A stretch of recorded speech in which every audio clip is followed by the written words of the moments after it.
Breaking news mga kabayan, pagsabog sa Iran ikinagulat ng Iran military. Iran Revolutionary Guard Corps makikitang nagpanik ayon sa video na ibinahagi mismo ni President Trump sa kanyang social media account. Ito na kaya ang simula ng pag-atake ng Amerika. Israel nagpalabas naman ng mensahe na wala silang kinalaman sa nasabing insidente.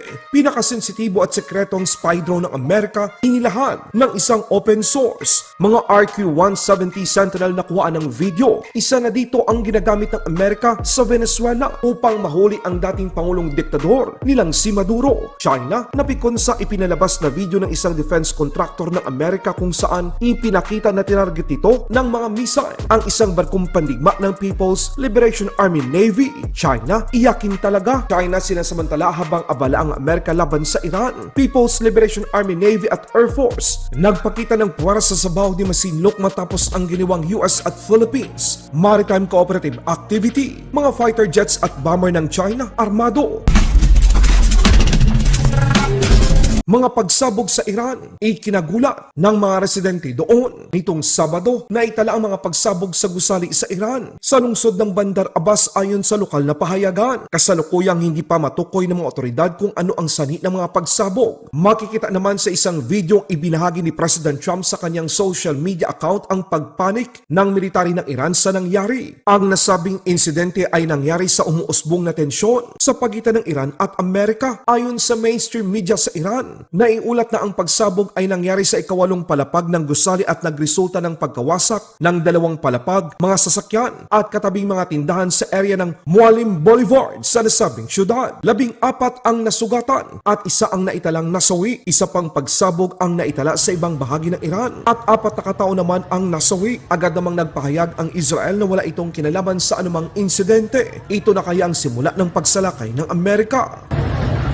این ساختمون شیشه‌هاش شکسته بالا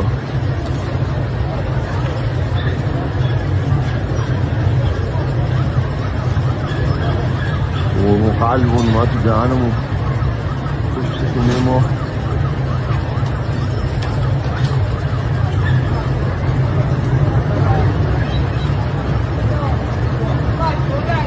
چی بوده این اصلا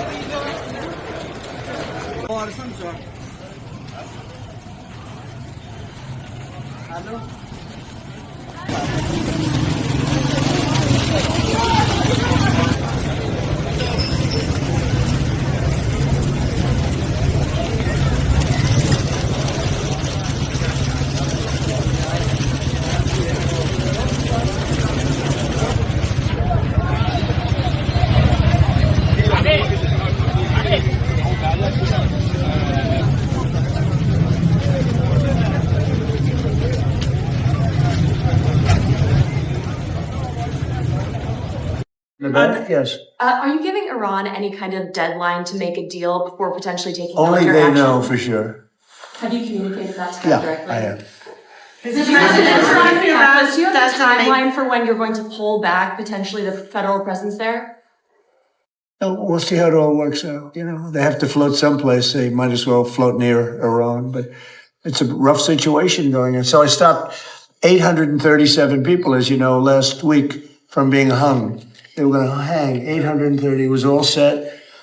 And, I mean, I'm looking at the people behind me. They're saying, what kind of racing's a lot nicer than that, huh? Sa ibang balita naman, ipinakita naman ng open source ang ginawang paghahanda ng Amerika laban sa mga banta ng kalaban. RQ-170, isa sa mga bago at sekretong spy drone ng Amerika na kuhaan ng video ng isang open source. Not just one, kundi 3 RQ-170 Sentinel. Kinumpirma ng isa sa pinakamalaking defense contractor sa Amerika, ang Lockheed Martin, na kabilang sa operasyong isinagawa upang mahuli si Venezuelan Dictator Nicolas Maduro. Simula sa F-35, F-22 Raptor, RQ Tu-170 Sentinel stealth drone at Sikorsky Black Hawk helicopter ang tulong-tulong upang maging tagumpay sa misyon at ligtas na makauwi ang mga sundalong Amerikano sa kanilang mga pamilya. Habang patuloy ang test flight ng mga bagong drone ng China, abala na ang mga high-tech na drone ng Amerika sa kaliwat ka ng mga misyon. Ito yung patunay na pagdating sa teknolohiyang pangdepensa, malayong-malayo ang agwat ng Amerika sa China. Habang abala naman ang Amerika sa Iran, Chinese People's Liberation Army Navy naging agresibo naman sa West Philippine Sea. Ipinakita ng Chinese Navy at Air Force ang kanilang pagpapatrol sa airspace ng Bao de Masinloc. Ito ay matapos ang ginawang maritime cooperative activity ng US Navy at Philippine Coast Guard at Philippine Navy. Naglunsad ang Chinese military ng mga bombers at jet fighters sa Bao de Masinloc sa loob ng Exclusive Economic Zone ng Pilipinas. Makikita na ang mga eroplanong mandirigma ng China ay armado ng mga missile habang nagliparan ang mga ito sa himpapawid ng Bao de Masinloc. Pero kahit anuman ang gawin ng China, tuloy pa rin ang pangingisda ng mga Pilipino sa lugar habang binabantayan ito ng 3 barko ng Philippine Coast Guard, ang BRP Cape San Agustin MRRV 4408, BRP Cabra MRRV 4409 at BRP Gabriela Silang OPVA 301. Mas lumalakas ang kumpiyansa ng mga kababayan natin na maghanap buhay sa ating mga karagatan kapag nandyan ang mga otoridad ng Pilipinas na nagbabantay. Sa ibang balita naman, China napikon sa ipinalabas na video ng isang defense contractor ng Amerika kung saan ipinapakita na tinarget nito ng mga missile ang isang barkong pandigma ng People's Liberation Army Navy. 据我所知，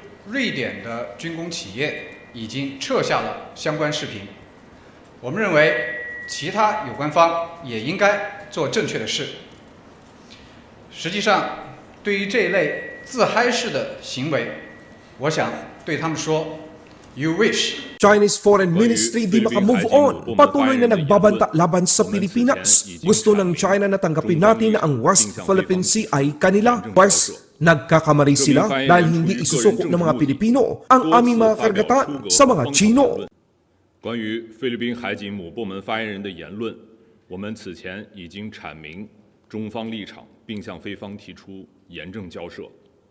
这名发言人出于个人政治目的，多次发表出格和荒唐言论，惯于煽动、挑衅对抗，严重损害中国国家利益和尊严。中方对此坚决反对，绝不容忍。捍卫国家利益和尊严是中国驻菲律宾使馆的职责。菲律宾这名发言人等军方一小撮人的言行，也严重损害中菲关系和双方互信，是导致中菲关系螺旋式下滑的主要推手。中方再次敦促菲方立即采取有效措施，消除恶劣影响，以免影响双方正常外交沟通，甚至给中菲关系造成更大伤害。我们也奉劝上述这一小撮人立即停止挑衅滋事，停止对华攻击抹黑，停止同域外反华势力勾连，否则必将为自己的卑劣行径付出代价。Laban Pinas.